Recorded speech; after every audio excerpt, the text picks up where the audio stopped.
పెద్ద కుట్ర నడుస్తుందని మనకు స్పష్టమవుతా ఉంది. ఒక కుట్రకు తెరలేపుతున్నారు. ఎందుకంటే ప్రజల్లో వస్తున్నటువంటి ఆదరణ, ప్రజల్లో కూటమి ప్రభుత్వం పైన చంద్రబాబు నాయుడు గారి నాయకత్వం మీద వస్తున్నటువంటి వ్యతిరేకతను వాళ్ళు మంచి చేసుకునే దాని మీద లేదు.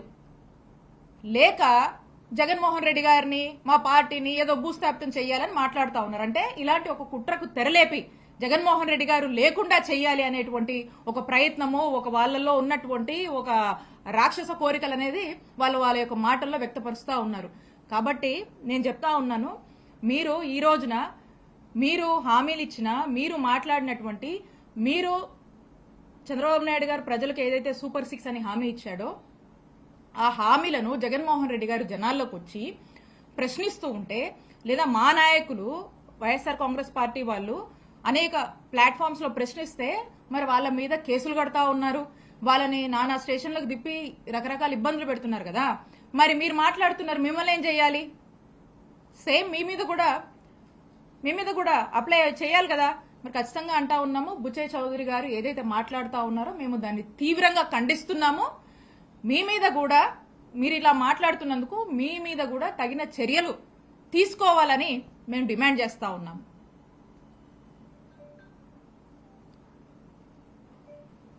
ఇందాక నేను మాట్లాడినట్టు పల్నాడు జిల్లాలో పెద్ద ఎత్తున ఈ కార్యక్రమం సక్సెస్ అయితే పార్టిసిపేట్ చేసిన అందరి మీద కూడా ఇక్కడ ఉన్నటువంటి పోలీసులు కేసులు కట్టారు.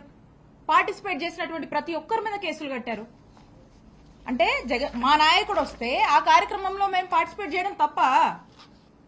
ఆ కార్యక్రమం ఏం కార్యక్రమం అండి? ఒక కుటుంబాన్ని పరామర్శించడం తప్ప? ఆ చనిపోయినటువంటి ఎవరైతే ఉప సర్పంచ్ ఉన్నాడో వాళ్ళ తండ్రి గతంలో మాకు మండల పార్టీ ప్రెసిడెంట్ గా పనిచేస్తారు. వారి మీద వారు ఆహ్వానించినందుకు వారి మీద కేసు కట్టారు. ఈ ప్రోగ్రామ్ లో పార్టిసిపేట్ చేసినటువంటి నా మీద కేసు కట్టారు. ఈ ప్రోగ్రామ్ సత్తెనపల్లిలో జరిగితే ఆ సత్తెనపల్లి ఇన్ఛార్జ్ సుధీర్ భార్గవ రెడ్డి గారి మీద కేసు కట్టారు. ఈ కార్యక్రమానికి వచ్చినటువంటి అప్పిరెడ్డి గారి మీద కేసు కట్టారు, తలసిల్ రఘురామ్ గారి మీద కేసు కట్టారు, కాస్ మహేష్ రెడ్డి గారి మీద కేసు కట్టారు, బొల్ల బ్రహ్మనాయుడు గారి మీద కేసు కట్టారు, దేవినేని అవినాష్ మీద కేసు కట్టారు, నంబూరు శంకర్రావు గారి మీద కేసు కట్టారు,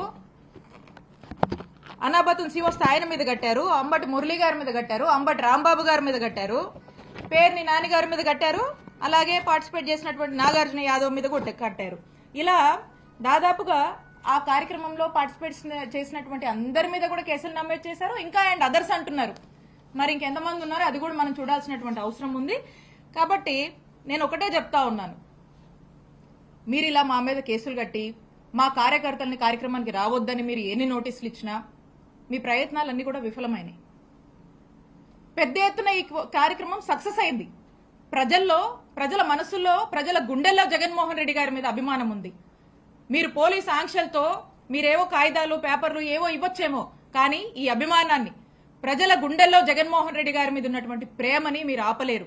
మా మీద కేసులు పెట్టి మమ్మల్ని ఆపాలనుకుంటున్నారా? మమ్మల్ని మీరు ఆపలేరు. ఇవి కాదు, ఇంకెన్నైనా పెట్టుకోండి. జగన్మోహన్ రెడ్డి గారి నాయకత్వంలో మేమందరం పనిచేయడము మా అదృష్టంగా భావిస్తాము. జగన్మోహన్ రెడ్డి గారికి సంబంధించి, ఆయన యొక్క ప్రోగ్రామ్స్ కి సంబంధించి కానీ, లేదా మేము ఇక్కడ యాక్టివ్గా ఉన్నామని మా మీద ఏ కేసులు పెట్టినా కూడా మా యొక్క పోరాటం, మా యొక్క ప్రయత్నము, ప్రజల్ని మేము రిప్రజెంట్ చేయడము, ప్రజలకు ఏదైనా సమస్య వస్తే వాయిస్ ఫర్ ద వాయిస్లెస్ గా మేము ఖచ్చితంగా ఉంటాము. మీరు ఎన్ని ఇబ్బందులు పెట్టినా మమ్మల్ని ఆపలేరు, అడ్డుకోలేరు. మీరు ఎన్ని అడ్డంకులు క్రియేట్ చేస్తే ఇంకా బలంగా మేము నిలబడతాము, ముందుకు వెళ్తాము అని తెలియజేసుకుంటూ చివరిగా మీరు ఏదైతే ఆంక్షలో ఇంకోటో మీరు విధిస్తున్నారో, మీరు చేస్తున్నారో, క్లియర్గా కూడా మీ అడ్మినిస్ట్రేషన్ ఫెయిలియర్, మీ యొక్క అడ్మినిస్ట్రేషన్ ఫెయిల్ అయింది. కాబట్టి దాన్ని కప్పిపుచ్చుకునేందుకు మా మీద ఇవన్నీ కూడా ఈ కేసులు కట్టడం కావచ్చు, లేదా ఇంకోటి కావచ్చు, మీరు మా మీద అన్ని వేస్తున్నారు. కానీ ప్రజలు ఒకరు స్పష్టంగా గమనిస్తున్నారు. ఖచ్చితంగా కూటమి ప్రభుత్వం యొక్క పాలన, చంద్రబాబు నాయుడు గారు ఇచ్చినటువంటి హామీలు నెరవేర్చట్లేదు. కూటమి ప్రభుత్వం యొక్క పాలన ఫేడ్ అవుట్ అయింది. ఇది ఒక ఫెయిలియర్ గవర్నమెంట్ గా ముద్రేసుకుంటుందని ప్రజలు రియలైజ్ అయ్యారు. దానికి తగ్గట్టే ముందు కూడా పరిణామాలు ఉంటాయి. ప్రజలు అన్ని గమనిస్తున్నారని తెలియజేసుకుంటున్నాం. మేడం నాగమల్లేశ్వరరావు చనిపోయింది క్రికెట్ బెట్టింగ్ వాళ్ళని చెప్పి అంటున్నారు క్రికెట్ వాళ్ళు.